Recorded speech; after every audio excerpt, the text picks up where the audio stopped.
Bismillahirrahmanirrahim. I am starting with the next important topic, asphyxia, and this is the first lecture of this series. And in this, I will be discussing first the general introduction about asphyxia. There are 5% of the total unnatural deaths. 5% are because of asphyxia. Asphyxia, this is a Greek word, and A means absence, and asphyxia means pulseless. So this means the negative or the absence of pulse. The definition of asphyxia I'll discuss, but asphyxia basically results from the lack of oxygen. Either it is partial, that is called as hypoxia, or complete absence, that is anoxia.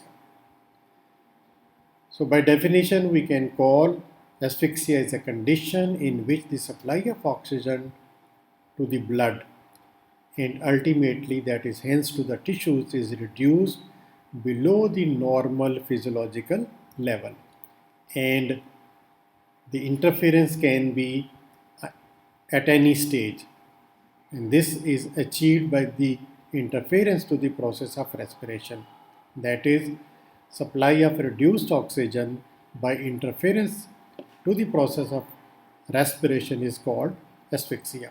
That is basically mechanical asphyxia, for which the forensic medicine is basically concerned with. And as I've told you that in forensic medicine, when we are talking about asphyxia, this is basically the mechanical interference with the process of respiration. And because of this, the supply of oxygen to the tissues is interfered with, hence the utilization of oxygen, which is the basic requirement of the metabolism or the cell function or for life, which is necessary, is interfered with. And such an anoxia can occur in any level. At any level, the interference is. And this diagram is self-explanatory. It is indicating the various levels of interference. And it can be from atmosphere, that is the interference at the level of atmosphere, that is the atmosphere is replaced by irrespirable gases. Gases are there, but they are not useful for the metabolism or for the respiration of the cell or cell respiration of the body, up to the level of utilization at the tissue level, that is impaired with. So this interference to the process of respiration can be from environment till the utilization of the oxygen at the cellular level. So the classification of or the types of asphyxia, it can be mechanical asphyxia, for which forensic medicine is mainly concerned with. Then pathological asphyxia, that is because of certain disease, or toxicological asphyxia, that is certain poisons they causes asphyxia by interference at various levels. Then environmental, that the first from where the person is respiring, that environment is replaced by irrespirable gases. Then it can be induced iatrogenic. Iatrogenic, during anesthesia, we induce iatrogenic asphyxia, and then the process of anesthesia is maintained by artificial gases and other mixture of oxygen, halothane and nitrous oxide. Now regarding the mechanical asphyxia, this is the mechanical interference with the process of respiration, and it depends upon the level of obstruction. It can be either occlusion from outside, or it can be occlusion from within the respiratory tract. When we talk about the occlusion from outside, it means The obstruction of the respiratory orifices. This is the first level, that the orifices are the nose and the mouth. So interference at the respiratory orifices, that is called as suffocation, and it can be achieved by either smoothing or by overlaying. Then obstruction at the level of neck, and it can be hanging or strangulation. Hanging, where the constricting force is the weight of the body, and in strangulation, that can be manual or by rope, that is the another person applies the force. The constricting force is at the level of neck, applied by another person either by hand or by rope. Then the obstruction at the level of chest, that the chest process of movement of the chest is impeded. In stampede, when there are too many people are crowded together, they are pressing each other, and the chest is unable to move, and that is the obstruction at the level of chest. Or traumatic asphyxia, by some penetrating object is introduced and there is pneumothorax, or the debris falling on the person and the chest is unable to move due to weight of that debris. So these are obstruction at the level of chest. Then a special type, autoerotic asphyxia, will be discussing later on. Then occlusion from within, and that can be gagging. That is, something has been gagged into the mouth, pushed into the stuffed into a piece of cloth or handkerchief or anything. Then it can be choking. Accidentally something enters into the respiratory tract and suddenly chokes. Then drowning. Drowning is another type of asphyxial death where there is occlusion from within, that the respiratory passages, the air is replaced by water. Hence, the process of respiration cannot take place and the asphyxia occurs. Now, obstruction at the level of neck can further be subdivided into hanging, ligature strangulation, manual throttling, and then when we talk about ligature strangulation, it is also divided into various types. Garroting. Garroting is basically suddenly throwing rope from behind and strangulating. Then throttling, manually throttling. Mugging, that the pressing the neck within the bend of the elbow or bend of the knee, that is mugging.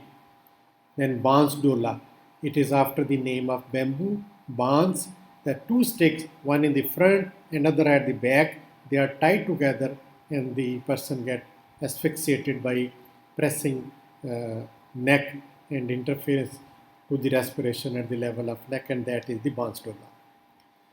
Now we'll understand what is anoxia, hypoxia and asphyxia. Anoxia is basically complete absence of oxygen, and hypoxia is a reduced quantity of oxygen which is available to the tissues, and asphyxia is basically the mechanical interference to the process of respiration. So causes of interference are: number one, when there is no oxygen in the environment. So first level is when the oxygen is not present in the atmosphere, and the atmosphere air or gases, they are replaced by irrespirable gases. Then the airways are blocked, they are mechanically interfered with, or sometimes diseased lungs. The lungs are diseased and the transportation of oxygen from the air passages to the blood is interfered with. Then the deficient pulmonary or systemic circulation, that is, the circulation is interfered with and the carrying capacity of the blood through the circulation is interfered with.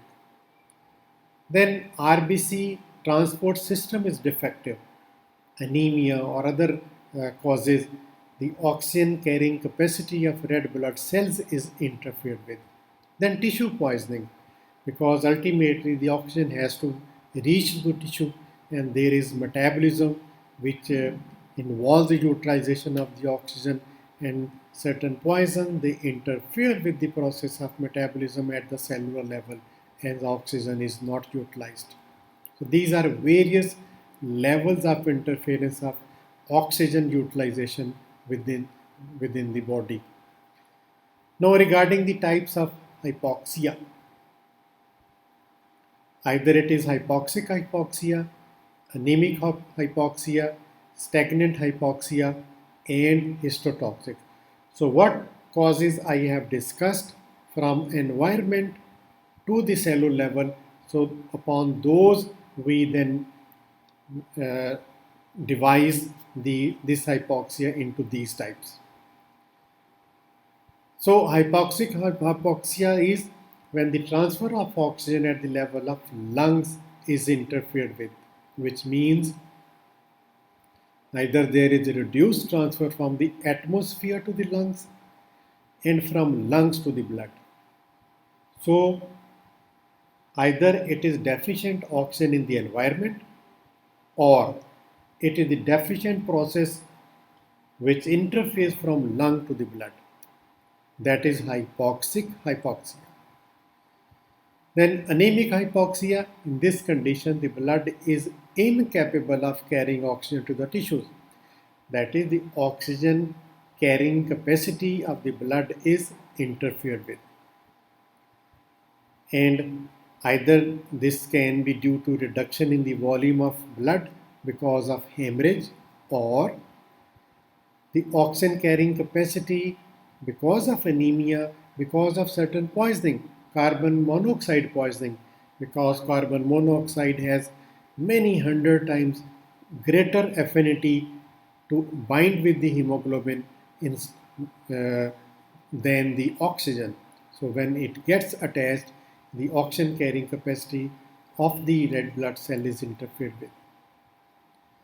Then stagnant hypoxia, there is circulatory failure, and this is because of some disease and the oxygen cannot reach the lung. For example, cardiac failure. The heart is unable to pump, there is circulatory failure, and the blood remains stagnant and it is unable to circulate. Hence, the oxygen has been uh, delivered to the blood, but it cannot reach the blood because of circulatory failure, and the blood is stagnant. Then histotoxic hypoxia, this is then can further be subdivided into extracellular level, that is a type, or pericellular level, or substrate histotoxic, or metabolic. We'll discuss them. What is extracellular histotoxic? In this, the tissue enzyme system of the body is poisoned and oxygen cannot enter into the cells. And this is usually happen in cyanide poisoning, in which the cytochrome oxidase enzyme is interfered with and oxygen cannot enter into the cells. Then the pericellular, this is usually in the anesthesia, that certain gases like halothane, carbon tetrachloride, they interfere with the permeability of the cell membrane and oxygen cannot enter into the cell. Then substrate histotoxic, that is insufficient food metabolites are available, because for the metabolism the oxygen and the glucose, they are the necessary ingredients, and if there is hypoglycemia, the glucose is not available, then this is substrate histotoxic hypoxia. Then metabolic histotoxic hypoxia, the end products of metabolism, that the carbon monoxide or the urea, they get accumulated and they interfere with the process of oxygenation.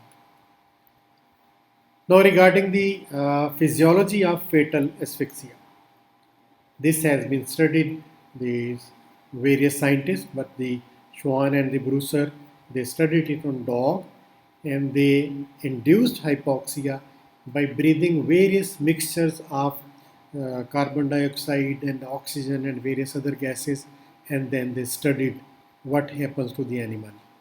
They found that there is great variation in the survival time. but the pattern of cardiopulmonary physiology and biochemical changes in all anoxic death is the similar. So this is the chain of events which is being shown. I'll discuss it.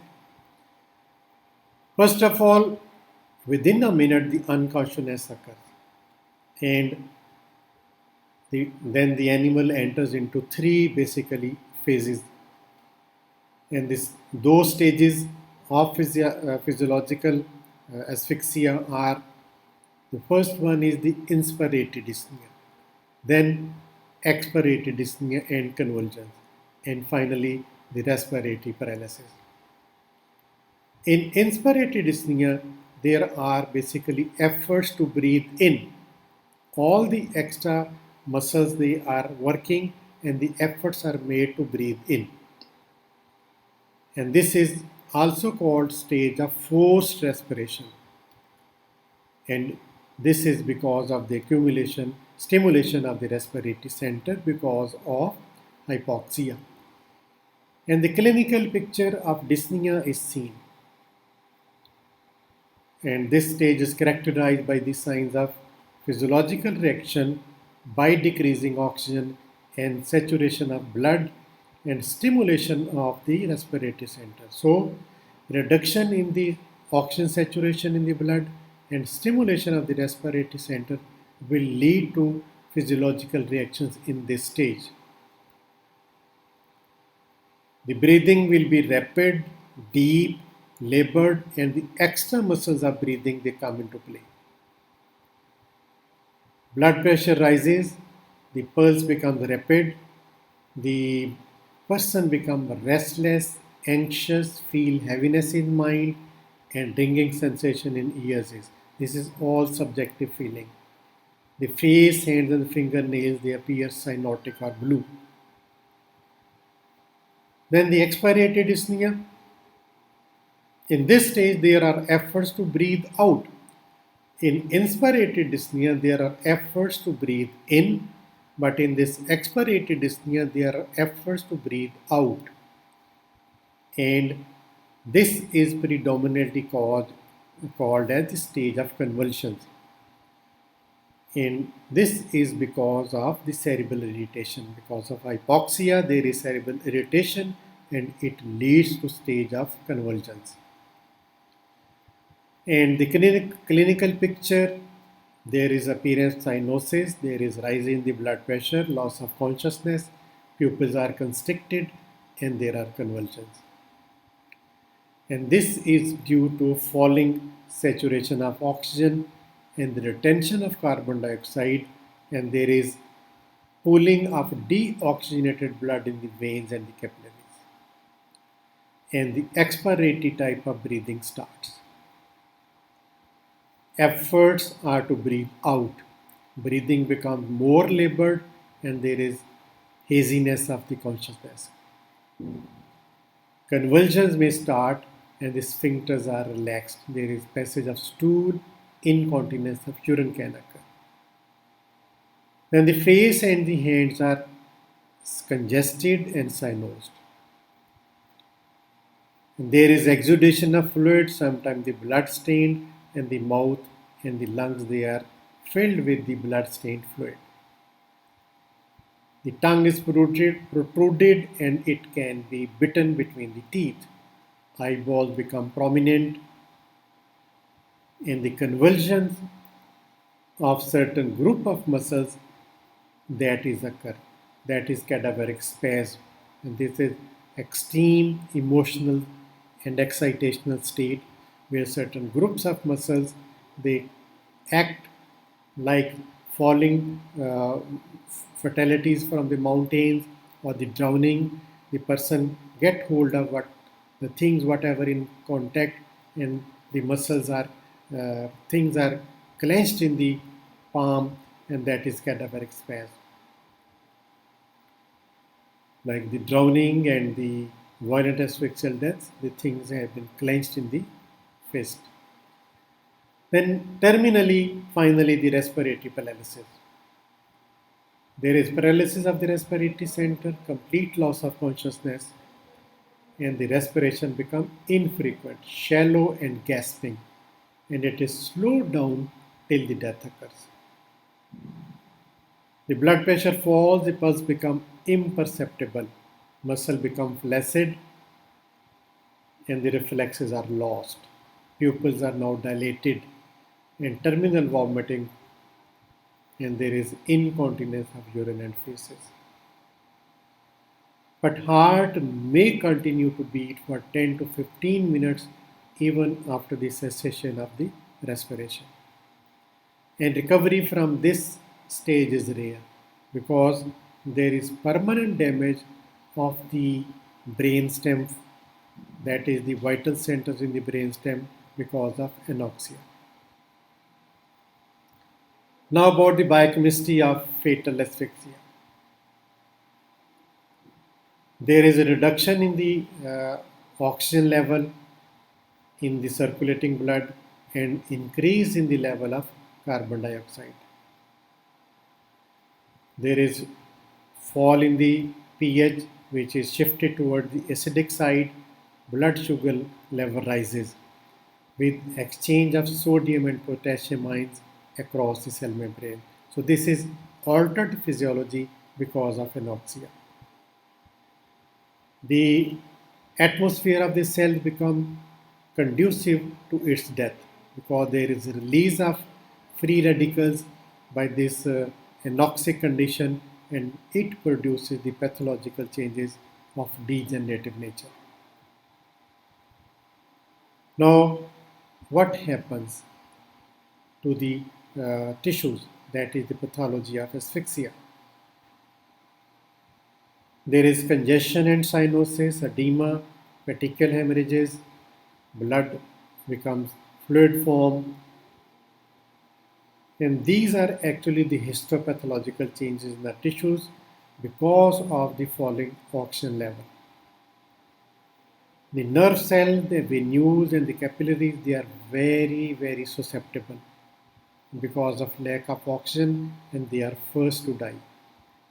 The nerve cell die immediately, small blood vessels respond by the dilatation, precipitating further stasis of the blood in the venules and the capillaries. Now, what happens in congestion and cyanosis? There is capillovenous engorgement with the rise in the level of circulating carbon dioxide, and it produces congestion and cyanosis. Then edema. Anoxia increases the permeability of capillary walls, forcing the fluid out of the tissue spaces, into the tissue spaces out of the vessels. And you can see there is transudation of plasma into the tissue spaces, which is called as edema. Petechial hemorrhages. Capillaries eventually rupture, causing the blood vessels to leak of small size out of the vessel. They are known as petechial hemorrhages. Now, why the blood remains in fluid form?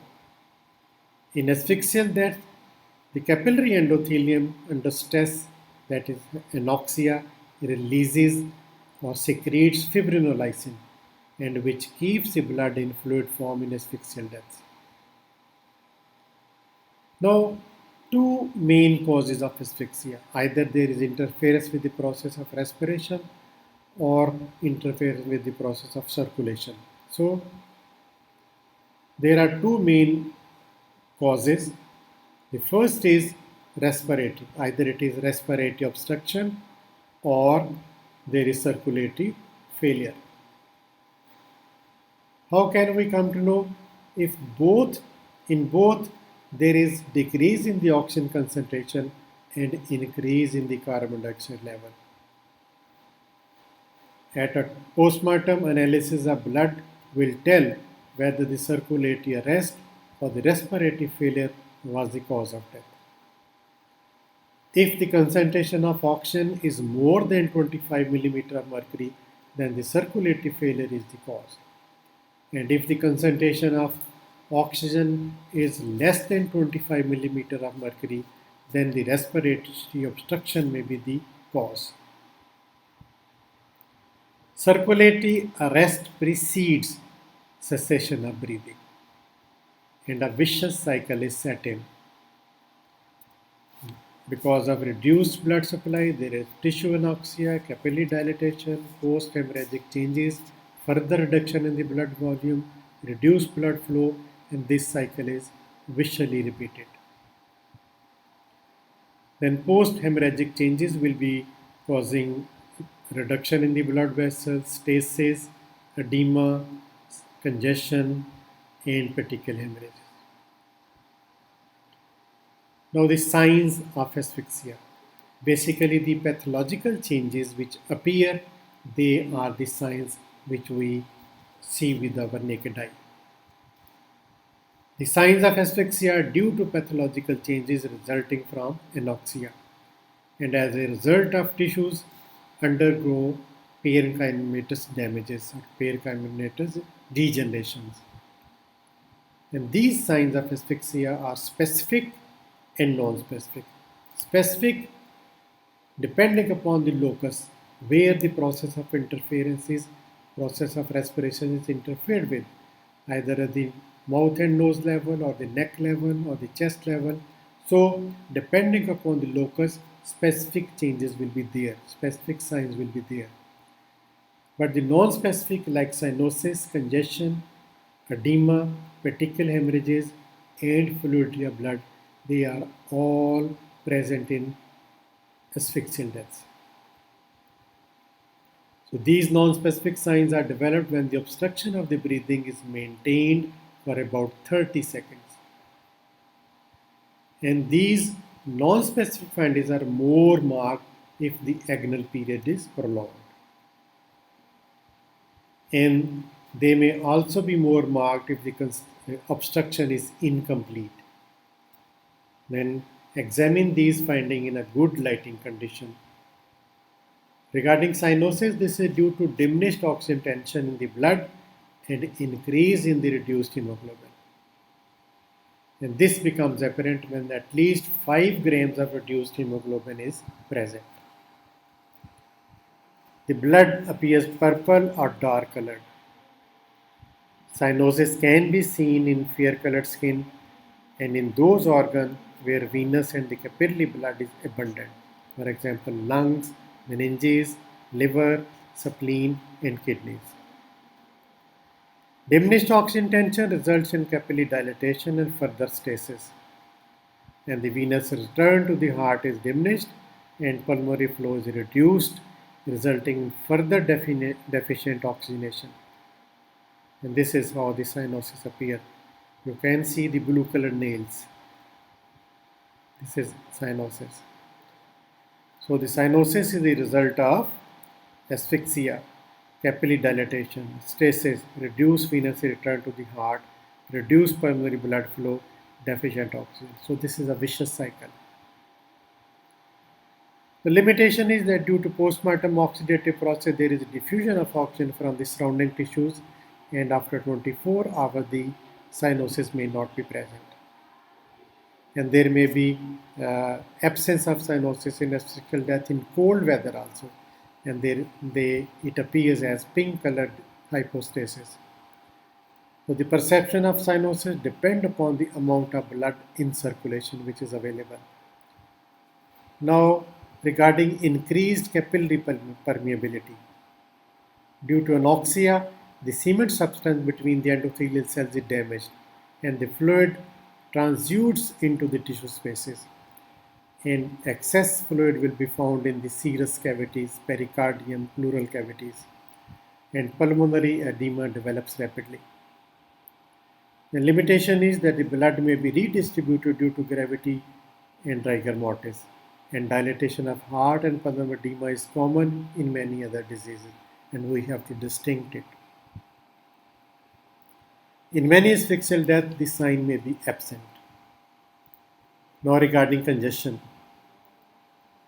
Due to anoxia and reduced return of blood to the heart, there is pooling and stasis of blood in the vessels.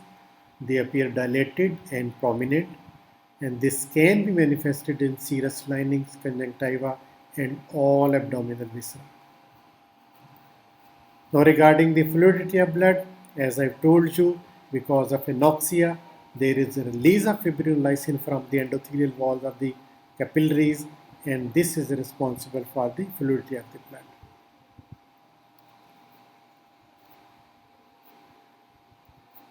So this is because of release of fibrinolysin. Then pulmonary edema. Pulmonary edema is common finding in many modes of the death. In asphyxial death, pulmonary edema is more marked. So each lung should be weighed and assess the degree of pulmonary edema. Now regarding petechial hemorrhages, they are also called as tardive spots. They are small pinpoint to pinhead size hemorrhagic spots, and they appear because of the rupture due to anoxia and stasis, because of increased capillary permeability, rise in the intracapillary pressure, they rupture, and they appear as small pinpoint to pinhead sized hemorrhages. These spots are usually round, dark colored, and well defined. They are generally found in those parts where the capillaries are less supported. For example, face, conjunctivae, epiglottis, serous surfaces of the heart, lungs, meninges, and thymus. That's how they appear.